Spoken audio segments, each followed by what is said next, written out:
એ પ્રમાણે તેમનો દેહ ચંદ્ર તથા વાયુના વિલાસથી વનભૂમિમાં વિખાઈ ગયો હતો અને વર્ષા ઋતુમાં જળની ધારા પડવાથી તણાઈ રહ્યો હતો. ઝરણામાં રહેલા ધાતુના રાગે કરીને તે પર્વત તથા નદીના તટમાં રંગાઈ ગયો હતો અને દુષ્કર્મથી વૃક્ષ થઈ જાય તેવી રીતે તે પવનથી ઉડેલી ધૂળ વડે વૃક્ષ થઈ ગયો હતો. સુકાયેલા લાકડાની જેમ વાયુથી ચલાયમાન થવાને લીધે ખખડતો હતો અને પવનના ચિત્કાર શબ્દથી વનમાં તપ કરતો હોય એમ જણાતો હતો.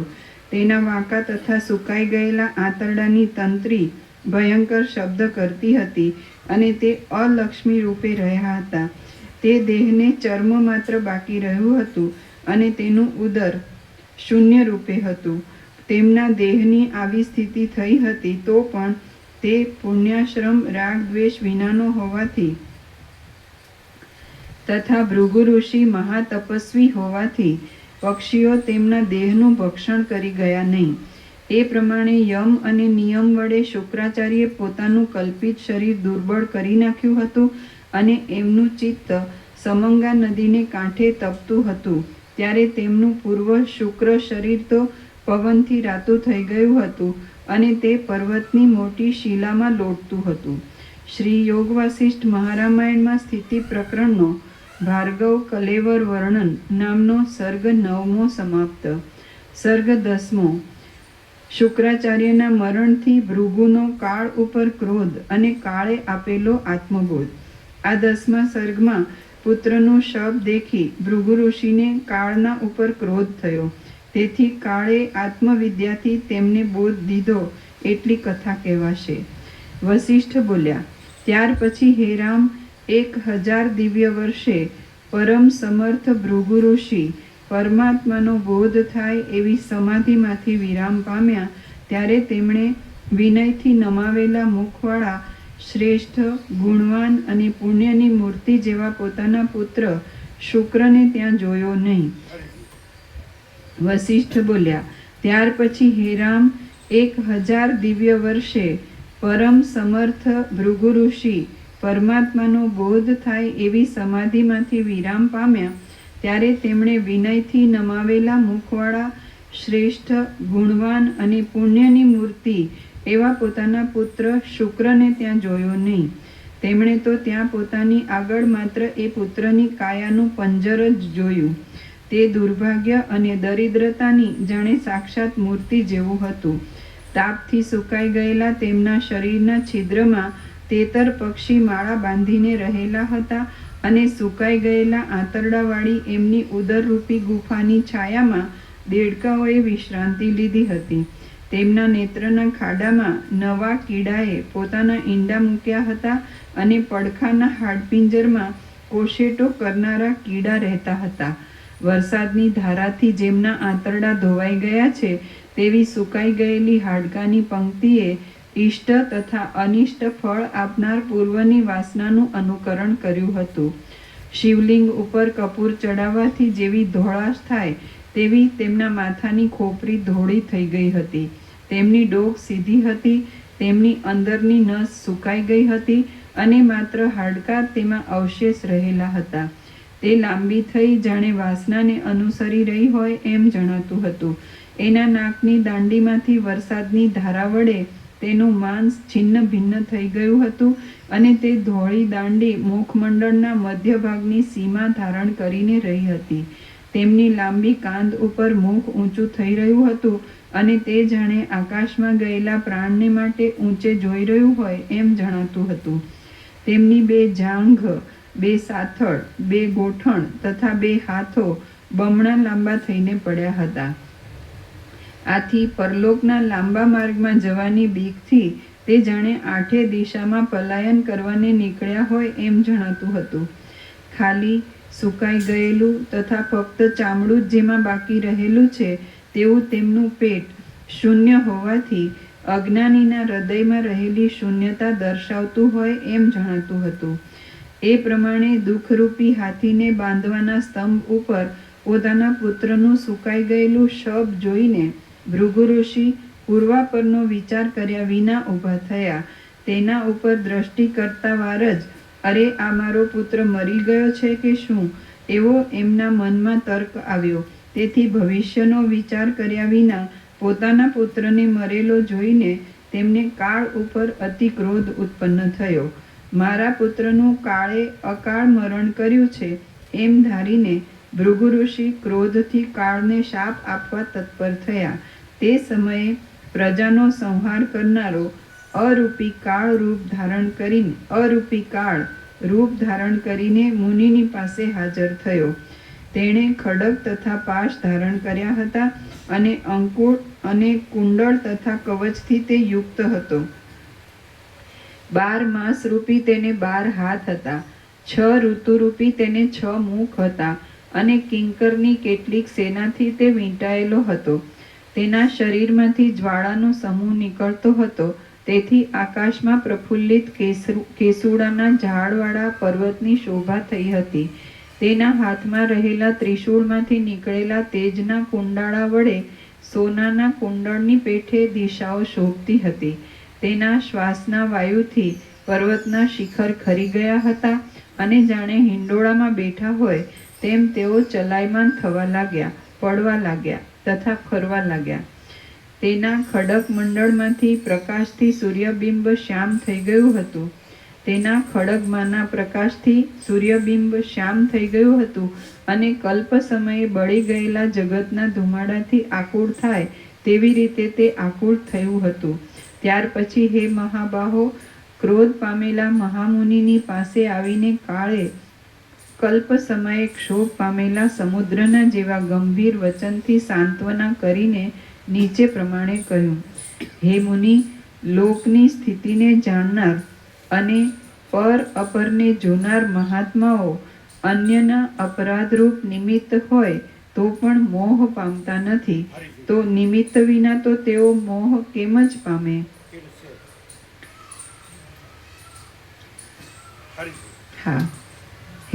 ત્યાર પછી હે મહાબાહો, ક્રોધ પામેલા મહામુનિની પાસે આવીને કાળે કલ્પ સમયે ક્ષોભ પામેલા સમુદ્રના જેવા ગંભીર વચનથી સાંત્વના કરીને નીચે પ્રમાણે કહ્યું.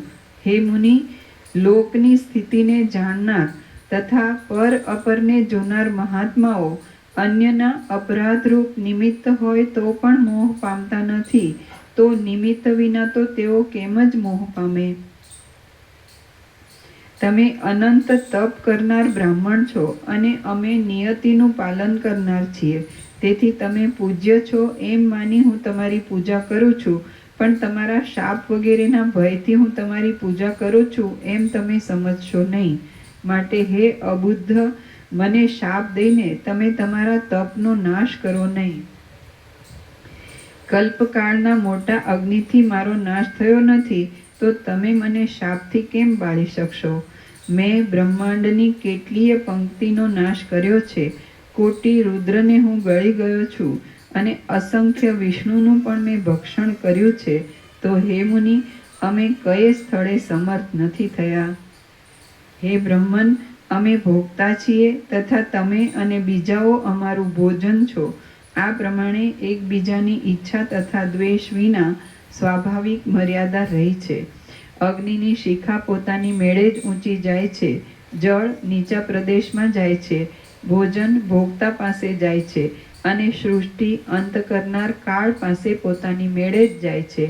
આ સમગ્ર જગત મારા ભોજન રૂપે જ કલ્પેલું છે, કારણ કે પરમાત્મા પોતે જગત રૂપે પ્રકાશ પામે છે અને પોતે જ તેનો સંહાર કરે છે. કલંક વિનાની તાત્વિક દ્રષ્ટિથી વિચાર કરતા, કારણ કે પરમાત્મા પોતે જગત રૂપે પ્રકાશ પામે છે અને પોતે જ તેનો સંહાર કરે છે. કલંક વિનાની તાત્વિક દ્રષ્ટિથી વિચાર કરતા કોઈ કરતા નથી તેમ ભોગતા પણ નથી, અને કલંકવાળી અજ્ઞાની દ્રષ્ટિથી વિચાર કરતા ઘણા કરતા છે. પણ હે બ્રહ્મન, જેને તત્વનો સાક્ષાત્કાર થયો નથી તેણે જ માત્ર કર્તાનું કર્તાપણું તથા અકર્તાપણું કલ્પેલું છે, પણ જેને તત્વજ્ઞાન છે તેને કર્તા તથા અકર્તાપણું નથી. પણ હે બ્રહ્મન, જેને તત્વનો સાક્ષાત્કાર થયો નથી તેણે જ માત્ર કર્તાનું કર્તાપણું તથા અકર્તાપણું કલ્પેલું છે, પણ જેને તત્વજ્ઞાન છે તેને કર્તા તથા અકર્તાપણું નથી. વૃક્ષના સમૂહમાં પુષ્પો તથા ભુવનોમાં પ્રાણી માત્ર પોતાની મેળે આવે છે તથા જાય છે અને તેના નામ વગેરે કલ્પાય છે. પાણીમાં રહેલા ચંદ્રબિંબના ચલનમાં કર્તાપણું તથા અકર્તાપણું સત્ય નથી તેમ અસત્ય પણ નથી. એવી રીતે સૃષ્ટિમાં કાળનું કર્તાપણું તથા અકર્તાપણું સમજવાનું છે. રજ્જુમાં સર્પની કલ્પના કરે તેવી રીતે મન મિથ્યા ભ્રમરૂપી ભોગમાં કર્તાપણાની તથા અકર્તાપણાની કલ્પના કરે છે. માટે હે મુનિ, તમે આકુળ થઈને અપરાધ વિના મારા ઉપર ક્રોધ કરો નહીં. આપત્તિનો એવો જ ક્રમ છે. માટે તમે સત્ય વસ્તુનો વિચાર કરો. અમે ભ્રાંતિથી કલ્પિત નામ તથા પૂજામાં પ્રીતિવાળા નથી. અમે ભ્રાંતિથી કલ્પિત નામ તથા પૂજામાં પ્રીતિવાળા નથી.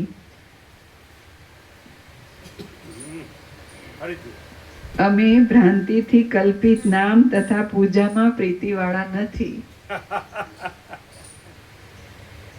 તેમ અભિમાન વડે વશ પણ થયેલા નથી. આ હું તમારી પાસે આવ્યો છું તે માત્ર તમે તપસ્વી છો અને માન્ય છો એમ ધારીને આવ્યો છું. જગતની મર્યાદાનું પાલન કરનાર પરમેશ્વરની ઈચ્છારૂપી નિયતિના પરવશપણાથી ડાયા માણસો વ્યવહારની ઈચ્છારૂપી નિયતિને અનુસરી રહ્યા છે.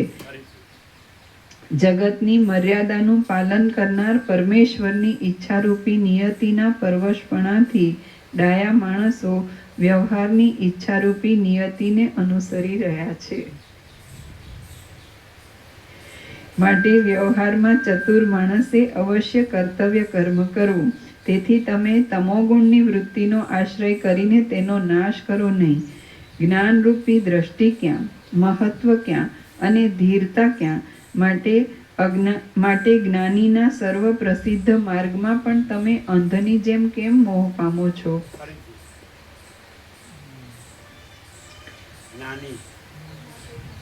જ્ઞાનરૂપી દ્રષ્ટિ ક્યાં, મહત્વ ક્યાં અને ધીરતા ક્યાં? માટે જ્ઞાનીના સર્વ પ્રસિદ્ધ માર્ગમાં પણ તમે અંધની જેમ કેમ મોહ પામો છો?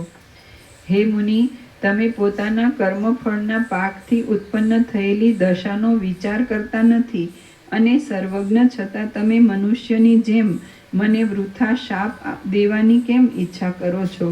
હે મુનિ, દેહધારી મનુષ્ય માત્રને 2 પ્રકારનું શરીર છે તે તમે કેમ જાણતા નથી? માણસ માત્રને એક પ્રસિદ્ધ દેહરૂપી શરીર છે અને બીજું મનરૂપી શરીર છે. તેમાં દેહ જડ છે અને તેનો થોડા નિમિત્તથી પણ નાશ થાય છે અને મન સ્થાયી મોક્ષ સુધી રહેનારું છે અને તે ક્રોધ વગેરેથી પીડા પામે છે. ચતુર સારથી જેવી રીતે રથનું વહન કરે છે તેવી રીતે અંતરમાં વ્યાપાર કરનાર મન સ્નેહથી દેહરૂપી રથનું વહન કરે છે. બાળક જેવી રીતે કાદવના પુરુષની કલ્પના કરે છે તેવી રીતે મન દેહાંતર વિષયનો સંકલ્પ કરે છે તથા પૂર્વ સિદ્ધ દેહનો નાશ કરે છે. ચિત્ત છે તે જ પુરુષ છે. માટે ચિત્તે કરેલું તે જ કરેલું કહેવાય.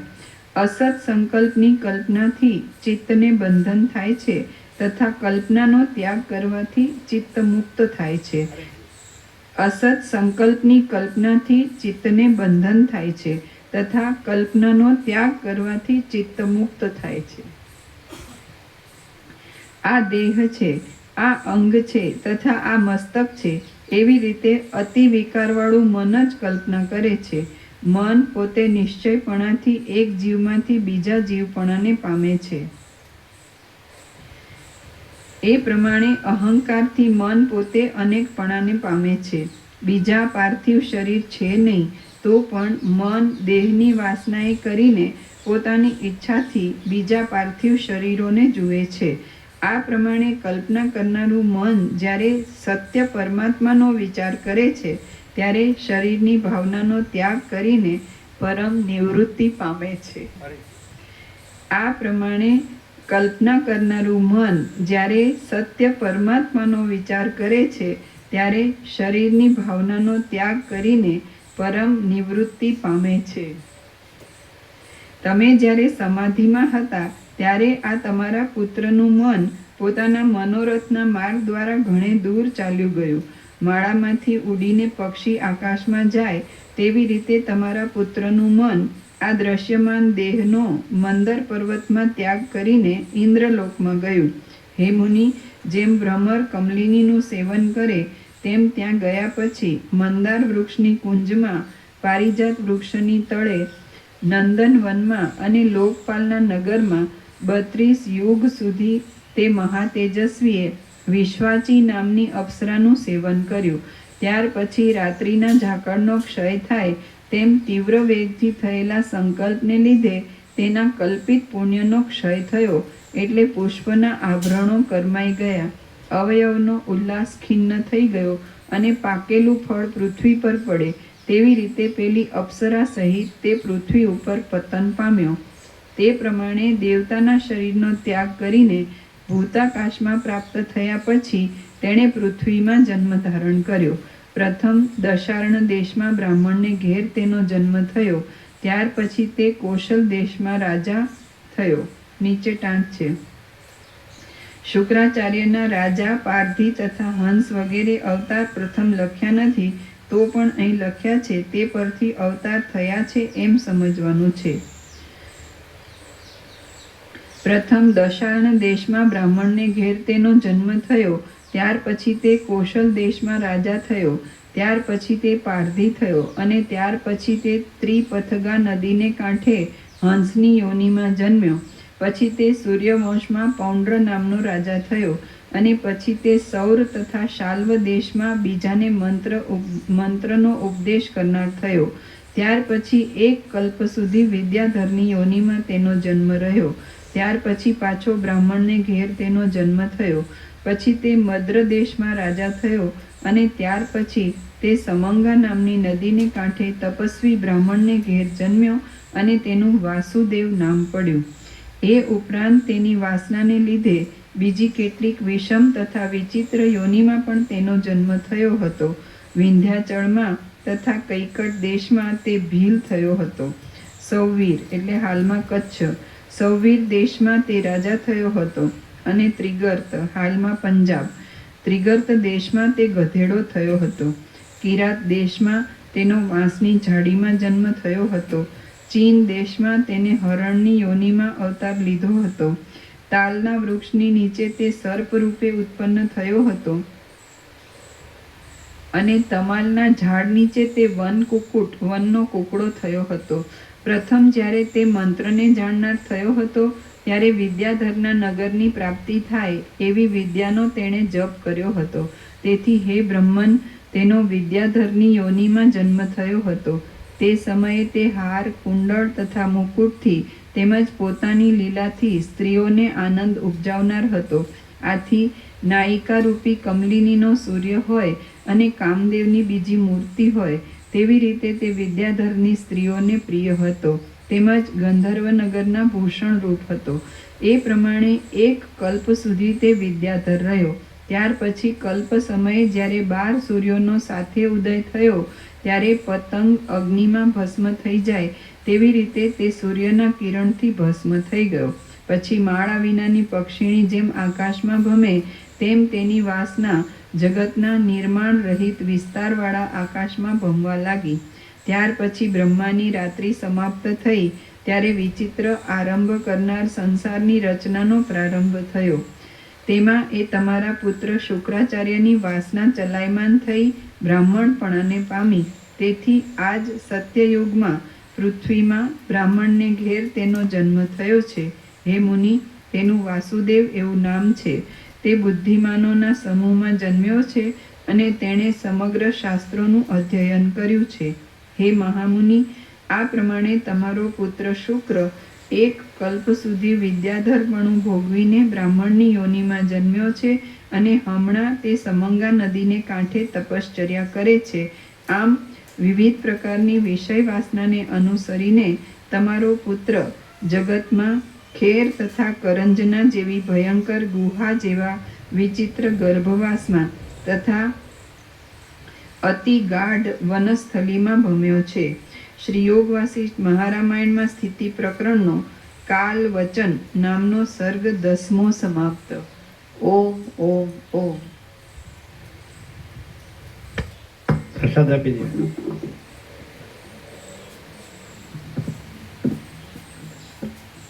હવે આજે છે ને લાડુ પ્રસાદ બધાને આપી દો, બરાબર?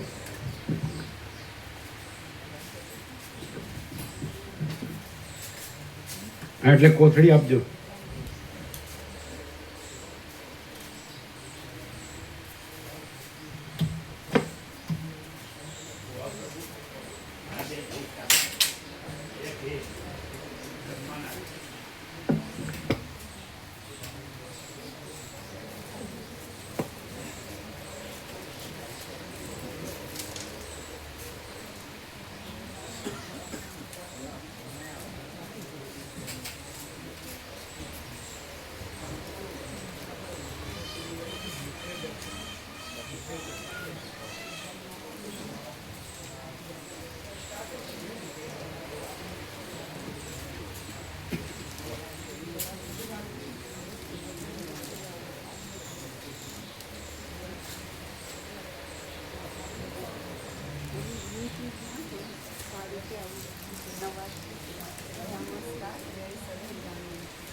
એ રામજી પ્રભુ આપ્યું વચનામૃત. અહીંયા જોવો.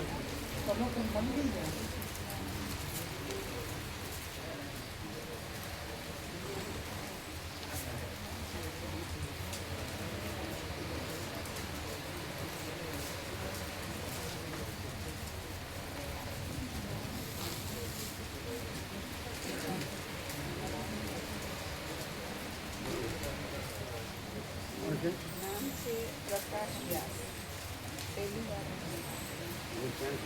ખબર નહીં એટલે હવે એમની એડ્રેસ બધું અને એટલું જ આપે. આટલું પોતાનું જો એમાં એમની પ્રકાશ વ્યાસ ક્યાં નથી? હા, બરાબર.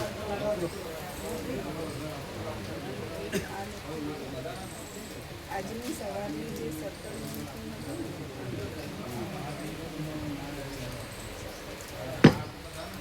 બધાને આપો.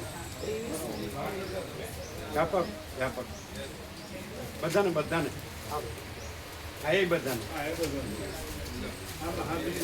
બધાને હે નામ હા, આપો.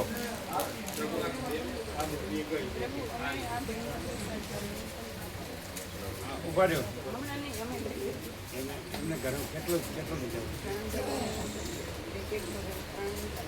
કેટલા?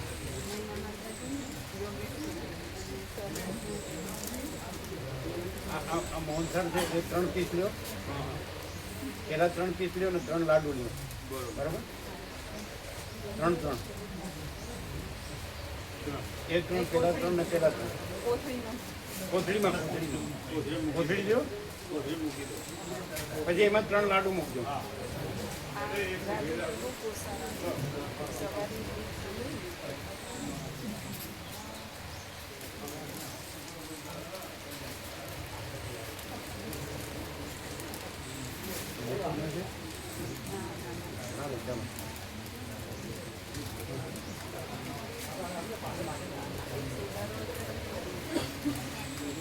આની ને આ એ સેમ જ છે ખાલી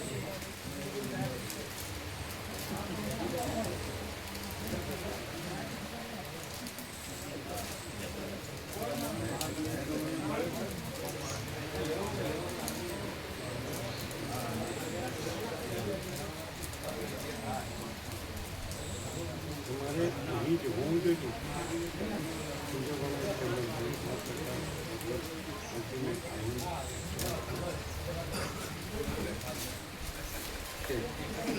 તમારે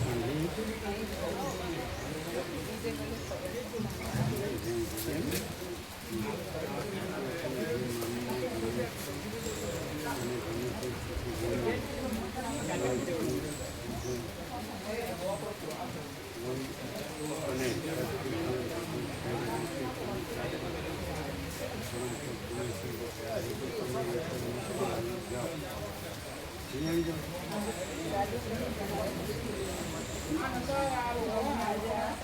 રાજુ અહીંયા આવી જાવ એટલે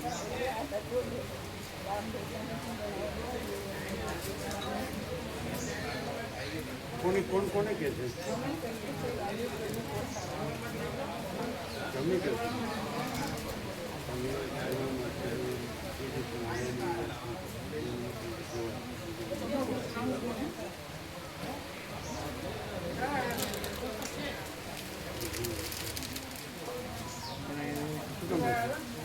લાભ લે એની અંદર તો ના ના કાંઈ નહીં વરસાદ હતો ત્રણે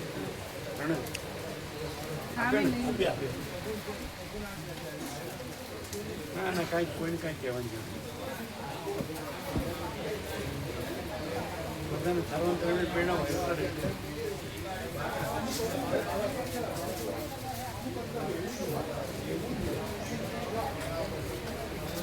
વરસાદ આપ્યો બધો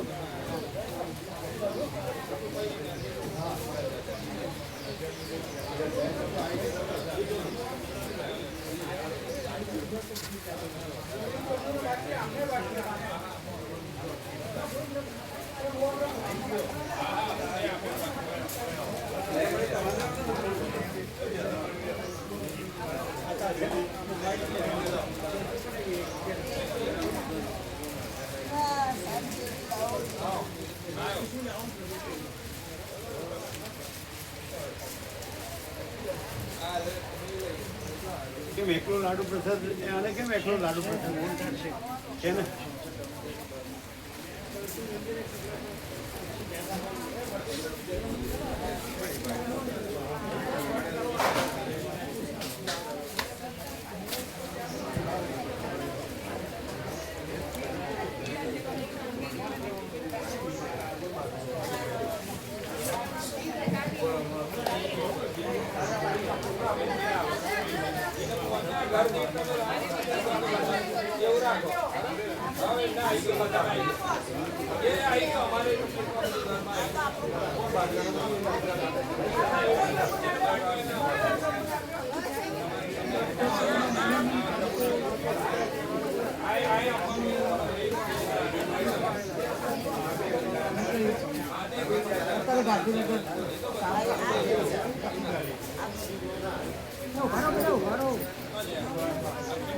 બધા ઉભા થઈ ગયા પછી લાવ્યા બધા ઉભા થઈ ગયા પછી લાવ્યા આમ ધરો આમ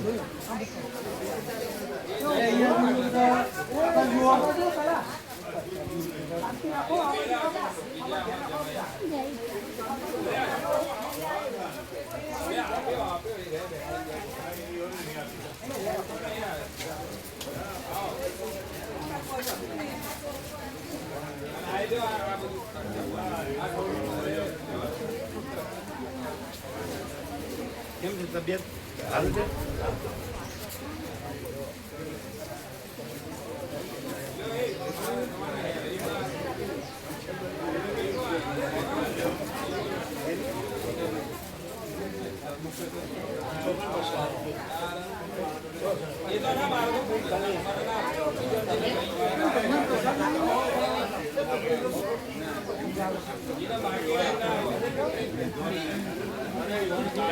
ये बता पत्रिका को पत्रिका ओए बता पत्रिका को पत्रिका क्या रहती आपकी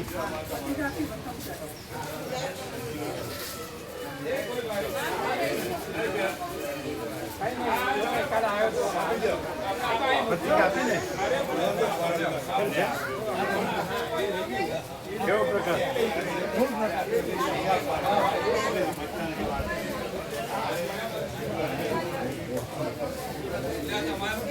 કેવો પ્રકાર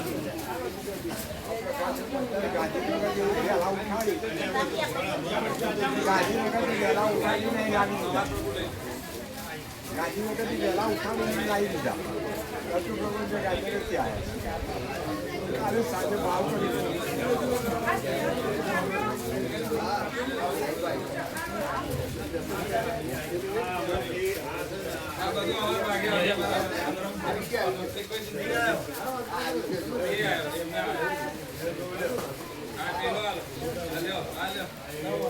એટલે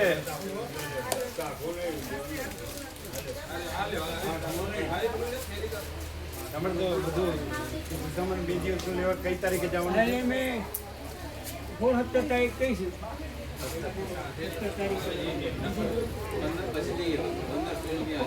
15 પછી ત્યાં સુધી સોશિયલ કોડ રાખવા આપી દેવાય, અહીંયા ના રાખવા. હા આપી દે. અહીં તમને પૂછવાના છે તમે બરાબર. આજે આપી દે બરાબર. અને કેવો પ્રકાર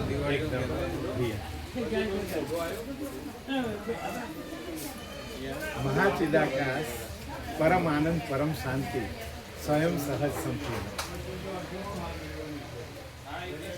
તમે દિવાળીના ભાવિકો ઓછા રહેશે એવું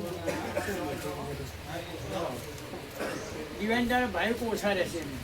હા, તો કેટલાનું રાખવું? સર્વાંતરણ પ્રેરણા જે હોય છે દિવાળી બહુ ઓછા રહેવાય છે. 300 ની આજુબાજુ રાખીએ. 300 ની અંદર રહેશે પણ 300 નો પ્રસાદ બનાવી. એનું કારણ શું? દિવાળી ખરી ને એટલે અને બેસતું વર આવે સાથે નાખે. બીજા દિવસ આવે છે બેસતું. બેસતું વર આવે છે સાથે એક નાખે. દાડો છોડી વચ્ચે અને હા. તરત બેસતું વર્ષ. બેસતા વખતે જે ભાવિકો રહેશે 801 ભાવિકો બેસતા વખતે આપણે 800 ભાવિકો હોય છે જ દર વખતે. નહીં પેલા તો હા. એ તો બરાબર. એ પ્રમાણે ભાવિકો રહેશે. દિવાળી ઉપર તો એમને જ દિવાળીમાં આવશે નહીં આવે? આવશે હવે પ્રભુ પણ આપણે જો પહેલાં પૂછી લેતા હતા ને ફોન કરી પૂછી લેતા તમારા ગામના કેટલા ભાઈકો આવશે એ આપણે પહેલાં જાણી લેતા એવું જાણી લઈએ ને તો શું કામ તારે એવું એ તો બહુ ભાવિકો નથી એવા તો. પૂછવા એ તો પણ બે નથી. દિવસ દિવાળી પણ રહેતા હોય તો સાચો સાચો તો રહેવાનું સાચો ભાઈકો રહે એ દિવાળી એટલે સર્વાંતરણ પ્રેરણા એટલે કેવો? 300 નું કરીએ ભાવ 300 નું કરીએ 250 નું કરીએ 300 લે એવું કરીએ 250 નો પ્રસાદ બને 300 તો લે પછી દિવાળીના દિવસ એ તો ઓછા કહેવાય. તો 300 નું બનાવ્યું આવશે યાર. અમે તો વધારે કહીએ. દિવાળી પર તો આવશે દિવાળી એ તો એ જ પર તો આવે યાર પ્રભુ કે પ્રમાણે આવે આવે આવે. રજા હોય ને આવશે 400 તમને સર્વાંતરણ પ્રેરણા હોય કયો? બેસતા દિવસે તો સાચો આવે તમને સ- 300 તો ગણે બેસતા અવસર તો ગણ્યા. બેસતામાં 900 બેસતો વર્ષ બરાબર. આમાં દિવાળીમાં સર્વાંતરણ પ્રેરણા હોય કયો? 400 સુધી ગણે 400 તો ગણવા પડે બરાબર. 400 ને પણ ગણતરી 400 નું બનાવ 500 લઈ શકે લઈ શકાય 400 બનાવ્યું. અને 500 લઈ શકે હા લઈ શકાય લઈ શકાય આ 500 ની શકાય તો નોંધ્યું છે એ પ્રમાણે હા, નોંધો મૂકેલો છે બરાબર. 400 નું બનાવે અને 500 લઈ શકે. હા એ તો લે 100 ભાવિકો બધા લઈ શકે અને એ તો વ્યાપકમાં અપાય છે ને. અપાય બહાર પછી આ બધા હા. એનો વાંધો નહીં. વધુ બને એ સારું, સારું વ્યાપક થાય, જાજા મોઢે ભરે ને. બેસતા વર્ષનું તો 900 ભાવિકોનું બરાબર 900 ભાવિકો થાય 900 એ ત્યારે જ્યારે થાય બેસતા વર્ષે ત્યારે ભાવિકો થાય ત્યારે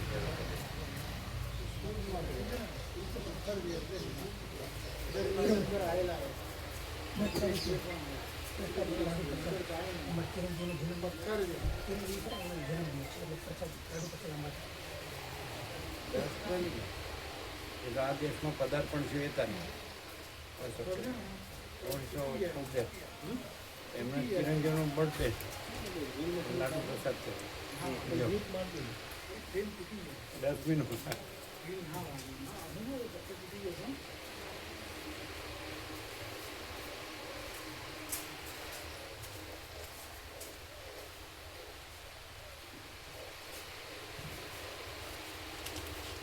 આ તો 10 કયો વાર છે? આજે 5 છે ને? શુક્રવાર આજે રવિવાર છે. 6, 7, 8, 9, 10 શુક્રવાર સોમ મંગળ બુધ ગુરુ શુક્ર શુક્રવારે લાડુ શુક્રવારે તો એટલે આગલા દિવસે બનાવતા હોય છે ને 9મી સાંજે. 400 બાઈકનું લખેલું જ છે 400 બાઈકનું પ્રસાદ બનાવવાનું 500 બાઈક લઈ શકે 500 બાઈકનું મૌન થાય બરાબર એ લખેલું જ છે બરાબર. અને બેસતા ઉના દર 800 બાઈકનો પ્રસાદ બનાવો 900 બાઈક પ્રસાદ લઈ શકે હા એ બરાબર એ બરાબર. બરાબર આમનું નોંધી લઈ એમણે ચિરંજીવનો બર્થડે 10 તારીખ 10 તારીખે લાડુ શુક્રવાર. પ્રસાદ બનાવવાનો લાડુ એટલે શુક્રવાર છે ને એટલે ભાવિકો માપના જ હોય એટલે જે સર્વંત્રની બહેનો હોય કેવો માપના શુક્રવારે તો માપના જ ભાવિક હોય ને પણ આમ પાછું એ દિવસ છે ને આ દેશમાં પદાર્પણનો દિવસ આ દેશમાં પદાર્પણનો દિવસ છે 10 ઓક્ટોબર 1976 49 પૂરા 50 દેશ છે પણ ભાવિકો ઓછા રહે છે એટલે લગભગ કેટલા બનાવીએ લાડુ પ્રસાદ ભાવિકો શુક્રવારે ઓછા હોય બોલો શું કહે? 170 બનાવવા જોઈએ. 25 સવારે તત્વબોધમાં, 25 અહીંના ભાવિકો, સાંજે એવું તત્વબોધ. એવું નથી કીધું 10 એના તારીખ. બર્થડે છે એનું કીધું પણ એ દિવસ તો 10 પદાર્પણનો તારીખ. દિવસ શું નથી કીધું પણ એના તારીખ તો birthday 10 નું છે કીધું. ને. અને શું છે ભાઈ કોણ આવી જાય બધાને મળે પ્રભુ. તત્વબોધમાં જે આવે બધાને. 80 એમ નહીં, થોડાક જ વધારે. 20 એમને બર્થડે નું કરવું હોય ના ના એવું નહીં તમે એવું બર્થડે બપોરના 10 તારીખ તમારી હિસાબે અને એમનો બર્થડે છે ને અમારે સેવા આપી એમને અમે એમ કીધું એવું નથી પ્રભુ એવું બર્થડે હિસાબે નહીં એવું નહીં એ આ તો વધારે છે એ ના. તમે એટલા માટે જે કહીએ છે પ્રભુ. સવારને આપવાનું બપોરને આપવાનું સાંજે આપવાનું હાસ તો, હા, તત્વબોધમાં પ્રસાદ તરીકે જે અપાય. બનાવી સેવા સવાર સાંજ બે ટાઈમ અને વેરી નેક્સ્ટ ડે શનિ રવિ છે એટલે જે નવા આવનાર હોય ને એને મળી જાય. બધાને પૂર્ણ લાભ થાય. સવાસો લાડુ 170 બરાબર છે. સવાસો આ 170 છે 170 બરાબર છે કહું છું તો. શનિ રવિ છે નેક્સ્ટ 2 દિવસ. બરાબર એટલે એમને 10 તારીખ છે ને 10 ઓક્ટોબર હા એટલે એ આ દેશમાં પદાર્પણનો દિવસ છે. હા 1976 10/10/1976 બોરિયામાં દે હા. એટલે 49 પૂર્ણ થઈને 50મું બેસશે આ દેશમાં એટલે ભાવિકો આવો જે ભાવિકો જાણતા હોય બધા હે એ ભાવિકો આવો અમુક ભાવિકો આવો એટલે આ 170 કે છે બનાવી પહેલા ખાલી બર્થડે નું જ કીધું છે ના ના પ્રભુ એમને ભાવ 10, 11, 12, 3 તારીખ નથી એવી રીતે નહીં. તત્વબોધમાં નવા આવનારને 10 પછી તારીખ શનિ આપણે રવિમાં પ્રભુ આપણે 3 ને 10 તારીખ આપણે પહેલા જ વાત થઈ છે કે લાડુ બનાવવાના 3 તારીખે મોહનથાળ તમે birthday બોલ્યા તમારા ચિરંજીવનો. એટલે અમારી બર્થડે સેવા છે એટલે લાભ લઈ લઈએ સેવા એમ. આપવાનો ભાવ એવું કીધું અમે. સેવા બર્થડે નિમિત્તે નહીં બર્થડે છે એટલે લાભ લઈ લઈએ. લાભ સેવાનો લાભ લેવો. બર્થડે નિમિત્તે સેવાનો લાભ લેવો. એને ખાલી એના ચિરંજીવનો બર્થડે કીધો એવું નહીં પ્રભુ લાભ લેવા માટે એ નિમિત્ત સેવાનો લાભ કીધું. લેવા માટે અમે બર્થડે નામ નહીં કીધું બર્થડે સેવાનો લાભ આપીએ એમ અમને આપો એમ આ તો બર્થડે ની સેવાનો લાભ મળશે એવું નહીં જે બને એ પ્રસાદી એને સેવાનો બર્થડે નું તારીખ તો 10 છે ને એવું પણ નથી કે આ તમે કીધું ખરું, જે સેવા 3 ડે થાય નું નથી કીધું બર્થડે ના આ ના 3 ડે નું કે એમ નહીં, તારીખ શુક્ર, 10 છે. શનિ, રવિ આપણા પ્રભુ 3 પણ એ તો નવા આવનાર ને શનિ રવિમાં એટલે કઈ વધારે નહીં થઈ જાય. 3 ટાઈમ 10 તારીખે 3 ટાઈમ, 2 ટાઈમ તત્વબોધમાં ને બપોરે. 3 તારીખે મોહનથાળ 10 તારીખે લાડુ પ્રસાદ એટલે અમારે 10 તારીખે અમારે લાભ લેવા માટે અમે તમને એવું વિનંતી કરી જોગણી 10 તારીખે મોહનથાળ છે એના 3 તારીખે મોહનથાળ ને 10 તારીખે લાડુ પ્રસાદ એમ પહેલાથી થયું એટલે લાભ લેવા માટે બર્થડે નું નિમિત્ત કર્યું. બર્થડે તો છે ને નિમિત્તે સેવા આપવાની અમારી એ નિમિત્તે સેવા આપવાની અમારી આ તો બર્થડે ની સેવા નો લાભ મળશે ના, એવું નહીં એવું ના કરે સેવાનો લાભ લેવો. શું કહે બરાબર તો એ સવાસો ના થાય 170 જ્યાં માટે કે છે પ્રમાણે એ તો એમ કે છે કે શનિ રવિવારે હા, બધા આવશે શનિ રવિ નવા નવા ભાવિકો આવે ને રવિવારે ભાવિકો આવે હે? 10 તારીખ છે પદાર્પણ ડે છે. શનિ રવિ સુધી ચાલે. અપાય વાંધો નહીં 3 દિવસ લાડુ પ્રસાદ બનાવાય વાંધો નહીં આવે પ્રસાદ તો જે બનાવવું હોય વરસાદનો મોસમ જે ભાવિકો એ તો રોટી દાળ ભાત શાક ને એ છાશ. તો આપણે જે ભાવિકો regular હોય, કેટલા હા, તો ભાવિકો એ જ usual. એ કેટલા ભાઈઓ બનાવવાની એ તો આપણે જે એ તો હોય ઓછા જ હોય શુક્રવાર તો એ તો સવારે શુક્રવાર તો ઓછા જ હોય. જેટલા ભાવિકો એટલે બની જાય પણ લાડુનું બધું એના ઉપર નાખવાનું ન હોય ને અરે ભરપૂર સવાસો લાડુ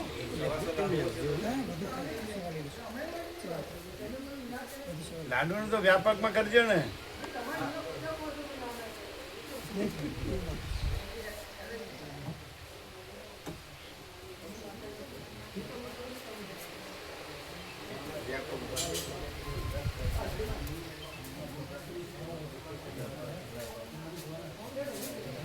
બધાને અંદાજ રાખી ભાવિકો વધારે આવે ને અંદાજ રાખી ભાવિકો આવતા હોય તો અઢીસો ભાઈકો વધારે અઢીસો થાય લાડુ.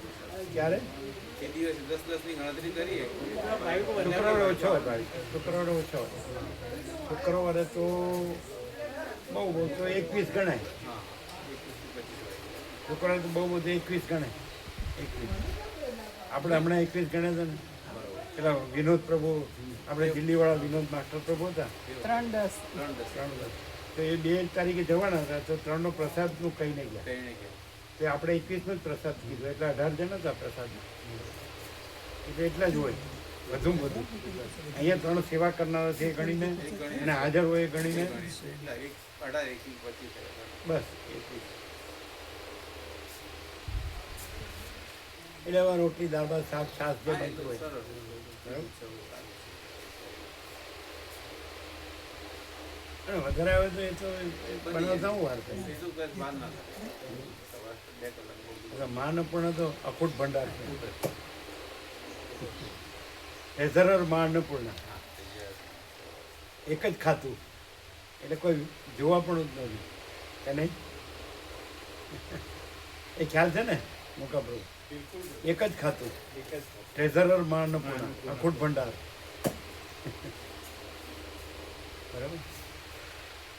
આજ તો છો ને પ્રસાદમાં, આજે સેવામાં આવો બધા પ્રસાદ. ના સેવા નહીં બહુ ચાજી ભાઈ, બપોર પ્રસાદ નહીં, તો ચા પાણી લેશું, સેવા ચાજી નથી ભાઈ. બપોર પ્રસાદ નહીં લઈએ એમ કે તો ચા નાસ્તો કરી. હા 5 જ બેના રહે ને બસ પ્રસાદ સમયનો સંજોગો હોય તો બધું પ્રસાદે લઈ લઈએ, પણ જરૂર વગર સારું. લીધો પ્રસાદ લીધો, હા લઈએ ચા. લેજો છે ને પ્રસાદ. હા? ઇડલી સંભાર ભોજન પ્રસાદ જેવું છે. ભોજન પ્રસાદ જેવો પ્રસાદ છે ઇડલી સંભાર. હમણાં ફૂલ આપે પણ અત્યારે ચા પાણી રાત્રે એટલો આપે ને બપોર પ્રસાદ લેવા જ ના પડે એટલો આપી દે. ના ના લેવો જ પડે, બપોરે તો ભૂખ લાગે જ નથી. હા અત્યારે તમે લ્યો એટલે બપોરે તમે કેટલા વાગે પહોંચો એટલે ફેર ત્યાં તો પેલું પચી ગયું. 3 ટાઈમ તો માણસ લઈ શકે, સવારનો નાસ્તો, બપોરનો પ્રસાદ, સાંજનો પ્રસાદ, અને 2 ટાઈમ ચા, સવારની ને સાંજની ચા, બપોરની ચા. બરાબર.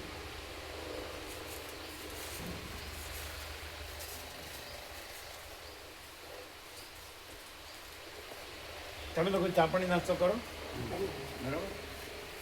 એ લોકોને ફૂલ આપજો, તો આપણું ફૂલ આપજો. જેને બધાને લેવાનું છે બધાને લઈ જાઓ, બધા લ્યો, બધા લેજો.